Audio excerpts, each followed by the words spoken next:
Building program, yes. Na sinasabi ko lagi, hindi pwedeng kunin ng House of Representatives ang budget ng school building program kasi ikaw na congressman ka, ang prioridad mo, dahil politiko ka, ay boto.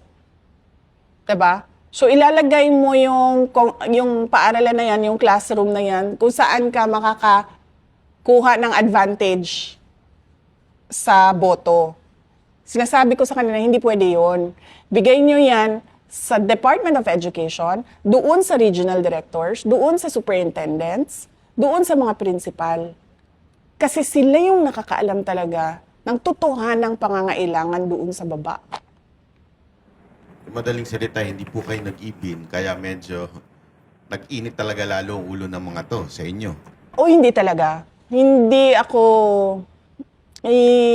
ako papayag na babuyin nila yung trabaho ng Department of Education. So, naisip ko, since ganyan ang ginagawa niyo sa budget, tapos ako pa rin yung aatakihin ninyo, kasi walang ginawa yung Department of Education, kahit meron naman, kahit ginawa na yung matatag agenda na susundan na lang ng lahat para merong accomplishment yung administration, sabi ko, kayo na lang. Kayo na gumawa niyan, kayo na ang pumirma niyan. Ayaw ko pumirma. Ito po ba yung dahilan kung bakit walang natayong masyadong classroom? Ako, hindi ko alam sa kanila. Hindi ko alam sa kanila at saka yung pagda-download ng pera sa local government unit para sa pagtayo ng mga classroom. Galing sa isang politiko, congressman, ibigay mo sa isang politiko, mayor, governor, anong mangyayari doon? Boto din, 'di ba? Boto ko rin ang uunahin ko. Kasi politiko eh. Ang politiko naman hindi yan kalahati. Siguro ang politiko, sa mga kakilala ko, merong mga 100% nag-iisip ng boto lang. Meron dyan 75% nag-iisip, okay 25% para sa kaayusan ng lugar, 75% para sa boto ko. Ganun ang mindset ng politiko. Paano ba ako makakabalik sa posisyon ko? Nung umalis ka sa Department of Education, hindi mo ba naisip na pag iniwanan ko to, magagawa na nila yung mga gusto nilang gawin? Versus kung nandito ako, mapoprotektahan ko pa yung kapakanan ng mga estudyante at saka ng mga proyekto. Totoo yan. Naisip ko yon. Sabi ko, kung aalis ako dito, hindi ko na magagawa yung tama.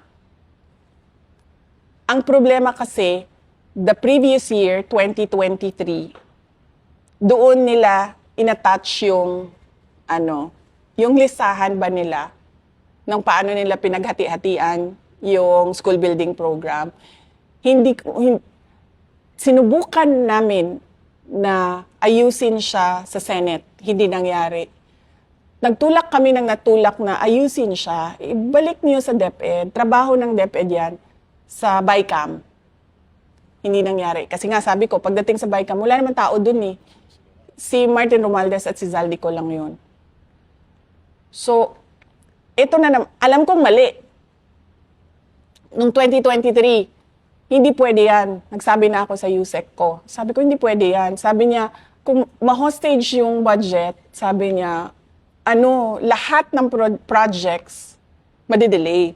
So sabi ko, okay, sige. Pagdating ng July 2024, hindi na ako pumayag. Ayoko na pumirma ng mali.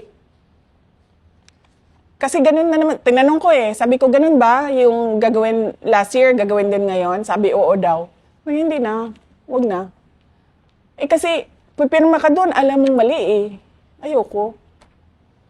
Ang ko lang doon, ang dilemma ko lang doon is, alam kong itutuloy yung impeachment kung aalis ako. Kasi ang naghahawak lang ng pagtigil ng impeachment noon ay yung posisyon ko sa cabinet, yung pagiging cabinet secretary ko. Tumitira sila, pero hindi nila magawang ituloy yun Kasi nakaupo, parang tanga naman kasi, di ba? Kung ang president ka, inaatake yung DepEd secretary mo, tapos biglang may impeachment sa DepEd secretary mo. So, hindi mangyayari na merong impeachment. Alam ko na matutuloy siya pag alis ko sa Department of Education.